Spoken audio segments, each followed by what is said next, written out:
আসসালামু আলাইকুম। আজকে পাইথন ভার্চুয়াল এনভায়রনমেন্ট কি, কেন এটি ব্যবহার করা হয় এবং একজন প্রফেশনাল ডেভেলপার হিসেবে কেন এটি জানা অত্যন্ত গুরুত্বপূর্ণ।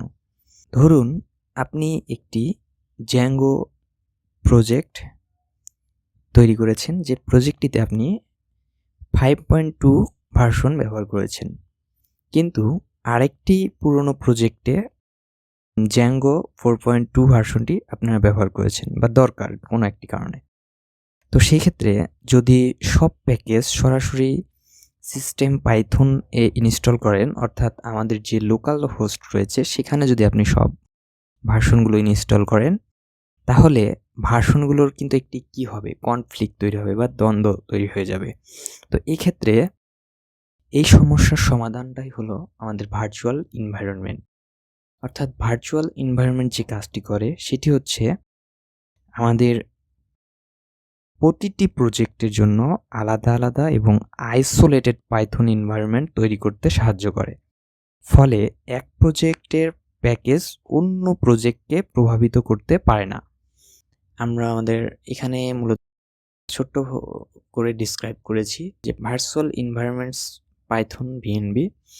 এক্ষেত্রে a virtual environment is a self contained directory tree that contains a Python installation for a particular version of Python plus a number of additional package. Additional প্যাকেজগুলোর মধ্যে আমাদের যে এর বিভিন্ন ফ্রেমওয়ার্ক রয়েছে সেগুলো থাকতে পারে। এছাড়া দেখেন আইসোলেশন এটা তৈরি করে মূলত isolated environment for Python projects, ensuring that dependencies required by different projects do not conflict। অর্থাৎ যেটি বললাম একটু আগে, যে আইসোলেশনের মাধ্যমে মূলত আমাদের যে দুইটা ভার্সন নিয়ে আমরা যদি দুইটা প্রজেক্টে কাজ করি, তো সেই দুইটা প্রজেক্টের যদি আলাদা আলাদা ভার্চুয়াল এনভায়রনমেন্ট থাকে, সেই ক্ষেত্রে যে কনফ্লিক্টটা হয় সেটা আর হয় না। এখন কন্ট্রোলের যে ব্যাপারটা দেখেন, যে বাই ডিফল্ট এখানে প্যাকেজগুলো যে ইনস্টল করি within a virtual environment do not intermingle with the global systems Python installation or other environments। অর্থাৎ এখানে যে বাই ডিফল্ট যে প্যাকেজগুলো আছে ভার্চুয়াল এনভায়রনমেন্টস, আচ্ছা প্যাকেজগুলো ইনস্টল করা হয় যে ভার্চুয়াল এনভায়রনমেন্টের মধ্যে, সেগুলো আর মূলত আমাদের গ্লোবাল পাইথন ইনস্টলেশনের ক্ষেত্রে দরকার হয় না। ওকে, এরপর ম্যানেজমেন্টের মধ্যে কি আছে দেখেন, যে it includes its own pip executable to install, upgrade and remove package specific that environments. অর্থাৎ এই এনভায়রনমেন্টসের মধ্যে আমরা আমাদের সমস্ত কিছু এক্সিকিউটেবল বা রান করতে পারি, ইনস্টল করতে পারি, আপগ্রেড করতে পারি। এগুলো সব কিছু এই ভার্চুয়াল এনভায়রনমেন্টস অটোমেটিক্যালি দেওয়া থাকে। ওকে, আমরা চলেন দেখি, প্র্যাকটিক্যাল দেখলে আমাদের বিষয়টা ক্লিয়ার হয়ে যাবে ইনশাল্লাহ। ভার্চুয়াল এনভায়রনমেন্টটা আমরা কিভাবে আমাদের কম্পিউটারে ইনস্টল করব। এটা ইনস্টল করা খুবই সহজ। তো সর্বপ্রথম ভার্চুয়াল এনভায়রনমেন্ট তৈরি এবং কিভাবে আমরা আমাদের প্রজেক্টের জন্য ব্যবহার করব সেটা আমরা দেখব। তো ভার্চুয়াল এনভায়রনমেন্ট তৈরি করার জন্য আমরা আমাদের প্রজেক্ট ফোল্ডারটির নাম দিয়ে একটি ফোল্ডার তৈরি করে নিব প্রথমে। এখানে আমি যেহেতু আমরা ফার্স্ট প্রজেক্ট তৈরি করব, তার জন্য এখানে আমি দেখলাম যে মাই ফার্স্ট প্রজেক্ট। ওকে, দেন আমরা হচ্ছে ইন্টার দিয়ে ফোল্ডারটির ভিতরে চলে আসলাম। এখন আমাদের ইউআরএল ডিরেক্টরি থেকে আমরা হচ্ছে কমান্ড প্রম্পটটি অন করে নিব, অথবা আপনারা চাইলে রান কমান্ড অর্থাৎ উইন্ডোজ প্লাস আর প্রেস করে সেখানে সিএমডি লিখে, এভাবে সিএমডি লিখে ওকে করলেও আমাদের এই যে কমান্ডটি অন হয়ে যাবে।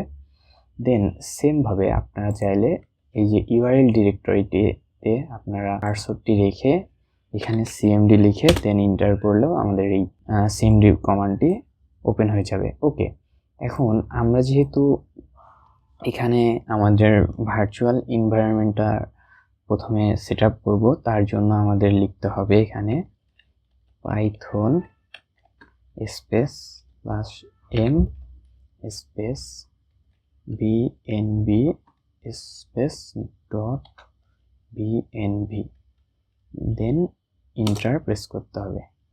দেখুন এখানে .vnb নামে যে ফোল্ডারটি তৈরি হয়েছে সেটি মূলত আমাদের ভার্চুয়াল এনভায়রনমেন্টের নাম। এখন এই .vnbর ভিতরেই মূলত আমাদের এনভায়রনমেন্ট প্যাকেজগুলো রয়েছে, অর্থাৎ বিল্ট ইন যে প্যাকেজগুলো সেগুলো রয়েছে। এখন আমাদের এই ভার্চুয়াল এনভায়রনমেন্টটি আমরা যখন প্রজেক্টে ব্যবহার করব তার পূর্বে মূলত এই এনভায়রনমেন্টটিকে আমাদের রান করে নিতে হবে বা অ্যাক্টিভ করে নিতে হবে।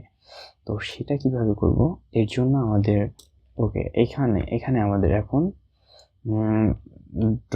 .vnb অর্থাৎ আমাদের যে ভার্চুয়াল এনভায়রনমেন্টের নেমটি রয়েছে সেই নেমটি আমরা এখানে লিখলাম। দেন আমাদের ব্যাকস্ল্যাশ দিয়ে স্ক্রিপ্টস দেন অ্যাক্টিভেট,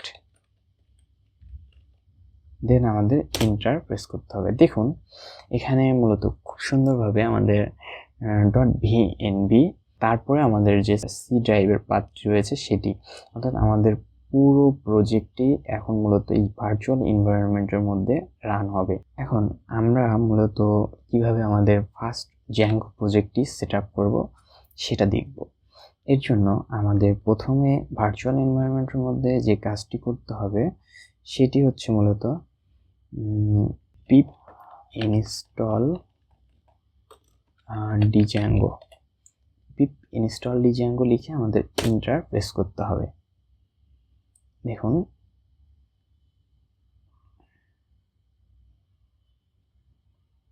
এখানে মূলত আমাদের যে তৈরির আগে আমাদের প্রথমে প্রজেক্ট ফোল্ডারটির মধ্যে জ্যাঙ্গোটাকে ইনস্টল করে নিতে হবে। তো এখন আমাদের যেটি করতে হবে সেটি হচ্ছে জ্যাঙ্গো প্রজেক্ট তৈরির জন্য আমাদের লিখতে হবে জ্যাঙ্গো অ্যাডমিন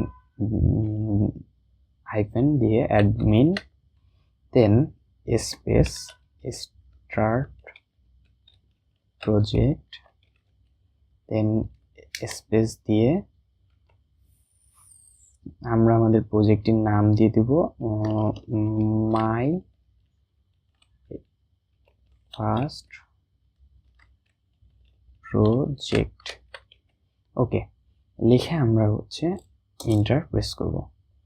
দেখুন এখানে মূলত .vnbর ঠিক নিচে আমাদের মাই ফার্স্ট প্রজেক্ট নামের একটি জ্যাঙ্গো প্রজেক্ট সেট আপ হয়ে গিয়েছে। এখন আমাদের এই প্রজেক্টটিকে যদি আমরা ভিএস কোডে রান করতে চাই, এর জন্য যে কাজটি করতে হবে আমাদের এখানে লিখতে হবে কোড স্পেস ডট লিখে আমরা এন্টার প্রেস করব। দেখুন ভিএস কোডে আমাদের প্রজেক্টটি রান হয়ে গিয়েছে। এখানে আমাদের কিছু কমান্ড যাবে।